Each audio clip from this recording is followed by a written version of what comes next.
됐으면 좋겠다, 이런 말씀을 나누었습니다. 여러분, 사순절 동안 두려워하지 마시고 하나님의 은총을 신뢰하시면서 은총의 시간으로 40일을 보내시게 되기를 바랍니다. 아멘. 어떤 말은 우리에게 늘 들으면 들을수록 똑같은 말이어도 질리지 않는 말이 있나 하면, 또 어떤 말은 한 번만 들어도 두 번 듣기 싫은 그런 말이 있는 것 같아요. 성경을 보면은 다, 저는 개인적으로 다 좋은 말은 아니거든요. 어떤 말씀 좀 싫어해요. 왜냐하면 자꾸 불편하게 하는 식으로 그러는 것 같아서 어떤 말씀은 읽기는 읽지만 아주 불편하다 이렇게 느낄 때가 있는데, 오늘 말씀, 내 사랑하는 아들, 내 마음에 든 아들이다, 이 말은 들으면 들을수록 얼마나 기쁜지 모르겠습니다. 근데 이 말을 들으면 기쁜 이유는 내가 그런 존재여서가 아니라 나를 그렇게 봐주시는 아버지가 있기 때문에, 내가 그것 때문에 내가 그런 존재가 되지 못하더라도 그렇게 인정해 주시는 아버지가 있기 때문에 그렇게 힘이 나는 것이 아닐까 생각이 듭니다. 우리 한번 옆에 분 서로 바라보시면서 축복하실까요? 하나님의 사랑받는 자녀로 살아가시기 바랍니다. 하나님의 사랑받는 자녀로 살아가시기 바랍니다. 네.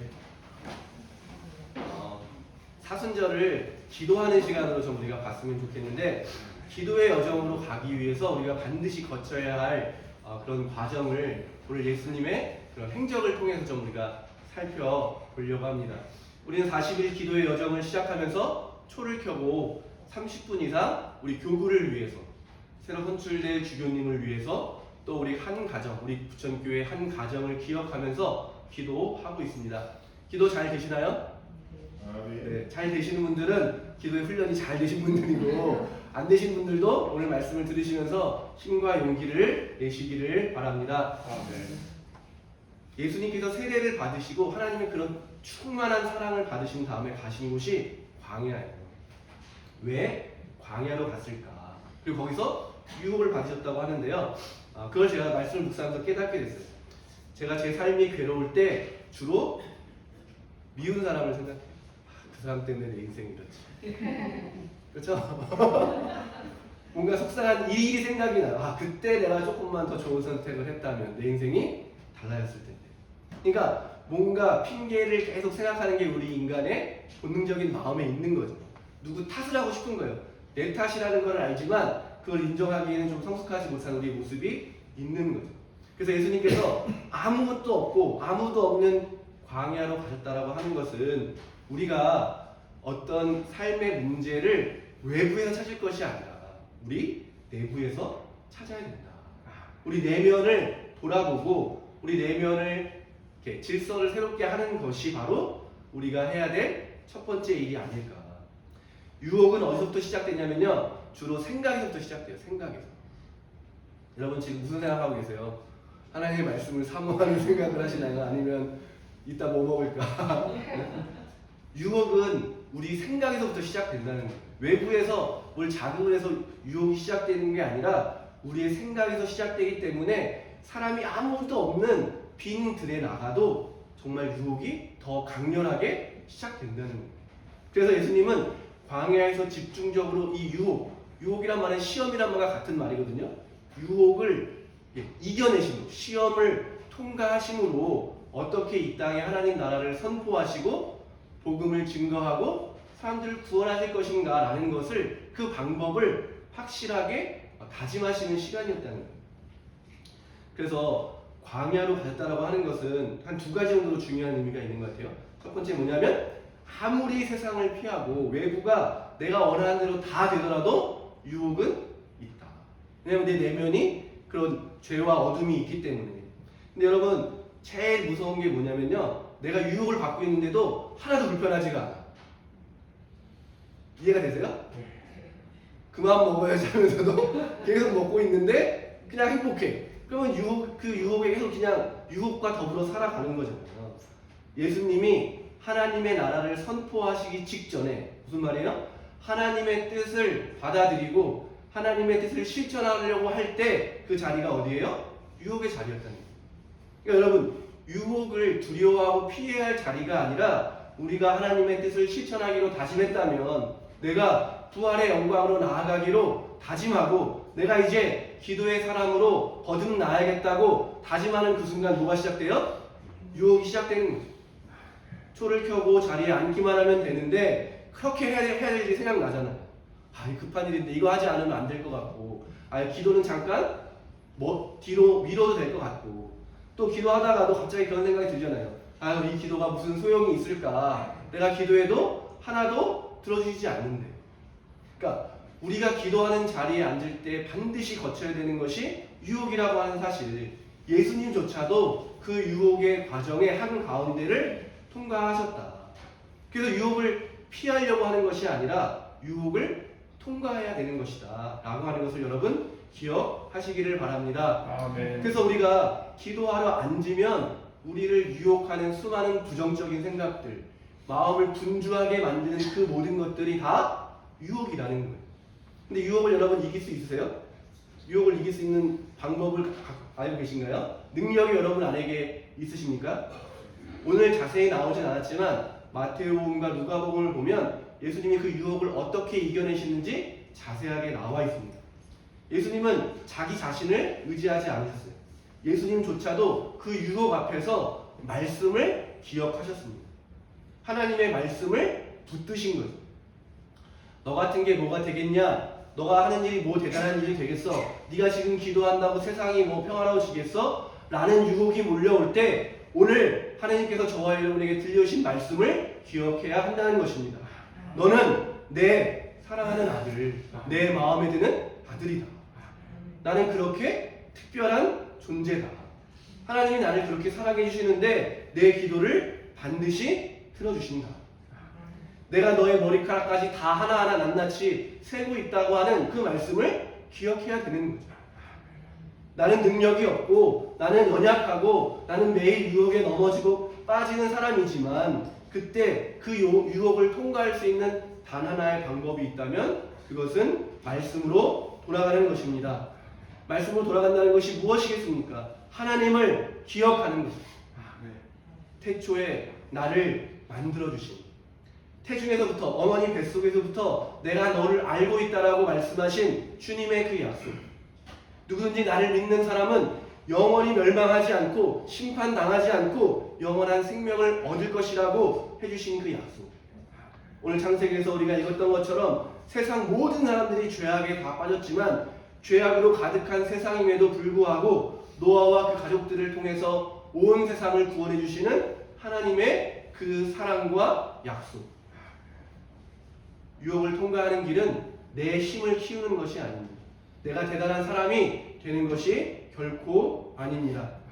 하나님을 기억하는 것, 하나님을 갈망하는 것. 비록 내가 하나님의 사랑받지 못하는 그런 미천한 존재일지라도 나를 사랑해 주시는 하나님의 사랑을 믿고 신뢰하면서 하나님을 사랑하는 것. 그때 우리는 유혹을 이겨내게 될 줄로 믿습니다. 아멘. 지난 제2수요일에 함께 읽은 말씀이 저에게 큰 위로가 되었습니다. 너는 기도할 때에 골방에 들어가 문을 닫고 보이지 않는 내 아버지께 기도하여라. 그러면 숨은 일도 보시는 아버지께서 다 들어주실 것이다. 아멘. 아멘. 여러분, 하나님 아버지는 우리가 원하는 대로 그런 모습으로 우리에게 보이시지 않는 분입니다. 무슨 의미겠습니까? 내가 생각하는 것보다 훨씬 위대하시고 내가 상상할 수 있는 것보다 더 초월해 계신 분. 그래서 우리는 기도하기 어려운 거죠. 그러나 뭐라고 약속해 주십니까? 그런 보이지 않는 아버지께 네가 골방에 들어가서 홀로 앉아 그 아버지를 찾으며 기도할 때 아버지는 내가 숨기고 있는 그 모든 일까지도, 내가 알지 못하는 그 세상의 모든 일까지도 다 아버지는 보고 계신다. 그런 아버지가 그 기도를 들어주신다. 우리가 기도할 수 있는 이유, 우리가 유혹의 자리에 담대하게 나갈 수 있는 이유가 바로 이런 것입니다. 나는 연약하지만 주님은 강하십니다. 나는 넘어지지만 주님은 일으켜 주십니다. 내가 원하는 것보다 더 좋은 것으로 항상 베풀어 주시는 주님을 신뢰하기 때문에 우리는 기도의 자리로 나아갈 수 있는 것입니다. 두 번째로 광야에서 주님께서 유혹을 받으셨는데요. 이 유혹은 한 번 끝났지만 예수님의 사역 순간순간마다 계속 반복해서 일어나게 됩니다. 그래서 예수님은 어떻게 내가 사역을 할 것인지, 하나님의 뜻을 이 땅에 실천하는 것이 무엇인지를 이 유혹을 통해서 자신 스스로도 분명하게 알게 되었다는 것입니다. 그러니까 유혹이 무서운 것이지만 우리가 시험을 통과하면 우리가 정답을 알게 된다는 거죠. 시험이라는 게 참 어렵고 참 치기 싫은 것인데 가장 쉬운 시험이 있다면 무엇일까요? 바로 한번 통과한 시험을 다시 볼 때는 여러분 두렵지가 않잖아요. 정답을 알고 있기 때문에. 예수님께서 받으신 유혹을 간단하게 요약해보면 이렇습니다. 빵을 만들라는 유혹입니다. 저 널려있는 돌멩이를 빵으로 만들어서 이 배고픈 너부터 먹고 배고파하는 사람들에게 나누어줘요. 얼마나 당연하고 누구라도 동의할 수밖에 없는 그런 말입니다. 근데 예수님은 이것이 유혹이라고 생각했던 거죠. 조금 더 생각해보면 제가 자주 말씀드리지만 예수님과 비교되는 로마의 황제들은 사람들에게 빵을 줬어요. 먹을 것을 나눠줘요. 그럼 사람들이 열광하죠. 그래서 그 황제를 신으로 고백하는 겁니다. 신으로 경배하는 겁니다. 왜냐하면 아무런 대가 없이 나에게 날마다 먹을 빵을 주니까. 또 심심하다고 하면 공연을 열어서 나를 즐겁게 해줍니다. 그래서 로마 황제가 자기의 권력을 유지하는 강력한 두 가지가 빵을 주는 것과 사람들을 행복하게 하는 것. 그래서 예수님은 빵을 만들어 먹는 것이 본질에는 바로 이런 논리가 있다는 것을 알아차리신 거죠. 그래서 그것을 유혹으로 받아들이시고 우리가 진정으로 먹어야 할 빵은 실제 먹는 빵이 아니라 하나님의 말씀입니다. 어떤 신학자는 이렇게 이야기하는 거죠. 지금 우리가 드리고 있는 이 성찬례야말로 하나님이 우리에게 날마다 주시는 진정한 양식이시다. 그러나 우리는 끊임없이 이 자리에서도 우리가 먹을 일용할 양식만을 구하고 있는 것은 아닙니다. 두 번째는 성전에서 뛰어내리라고 하는 유혹입니다.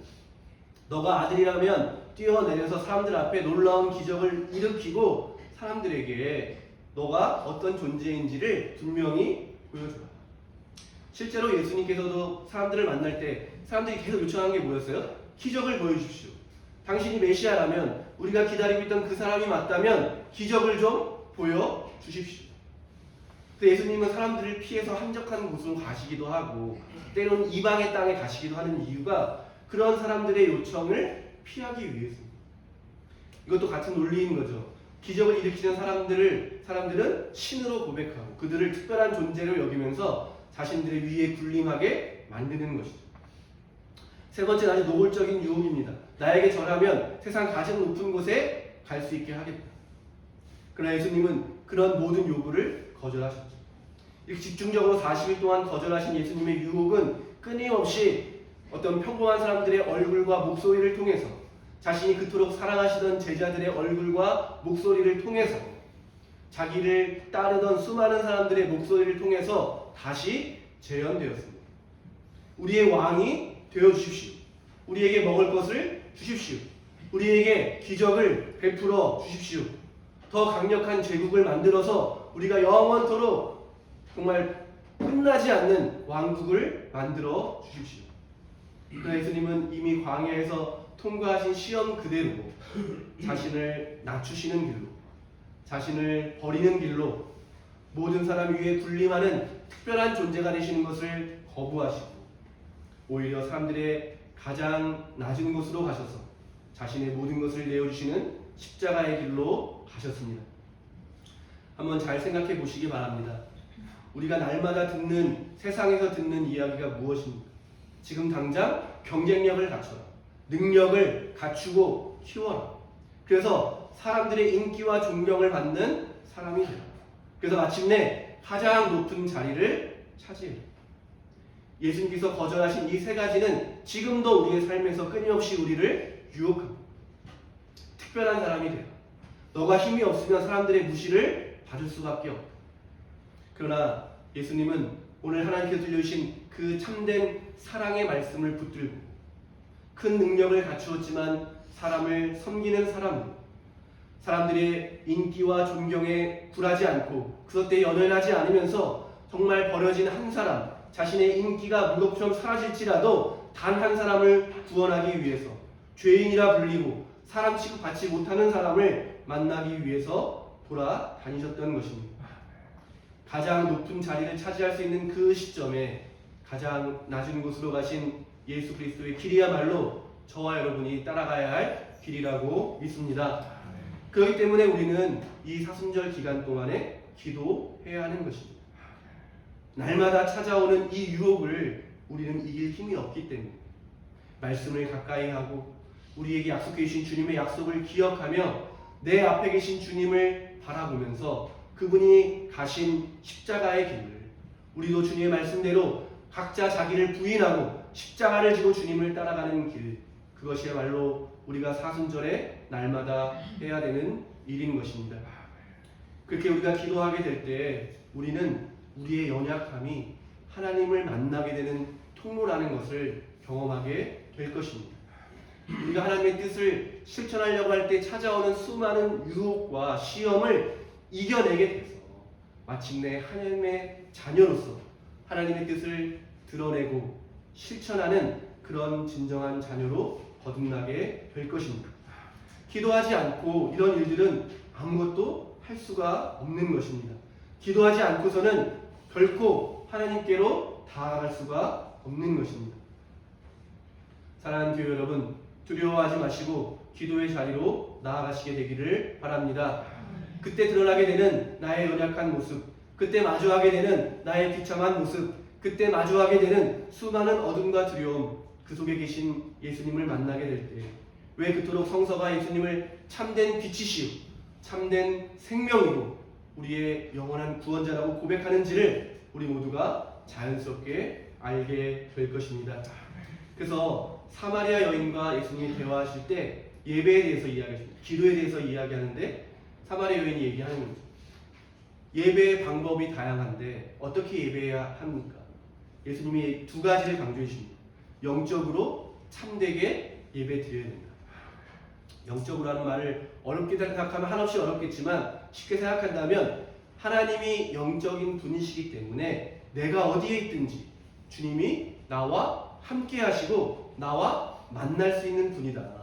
기도의 가능성은 언제든지 열려있다. 그것이 영적이라는 말이라면 참되게라는 말은 진실하게 내 마음을 드려야 된다는 것이다. 내 마음에 잘못된 것, 어두운 것, 거짓된 것은 숨겨놓고 잘된 척, 올바른 척, 좋은 척 하면서 주님께 나아가는 것이 기도가 될 수 없다는 것입니다. 부족하면 부족한 대로, 죄 지었으면 죄 지은 모습으로, 불안하면 불안한 모습으로, 어둠 속에 있다면 어둠 속에 있는 모습으로 참되게 나아가는 사람만을 주님 만날 수 있다는 가르침입니다. 사랑하는 교회 여러분, 하나님의 은총을 기억하시기 바랍니다. 우리의 모든 죄를 다 합쳐도 도저히 꺾을 수 없는, 채울 수 없는 그 크고 넓고 위대한 하나님의 은총만이 우리의 희망입니다. 사랑하는 교회 여러분, 예수님께서 정말 유혹을 받을 필요가 없지만 어떻게 보면 저와 여러분을 위해서 그 길을 가셨다고 볼 수 있겠습니다.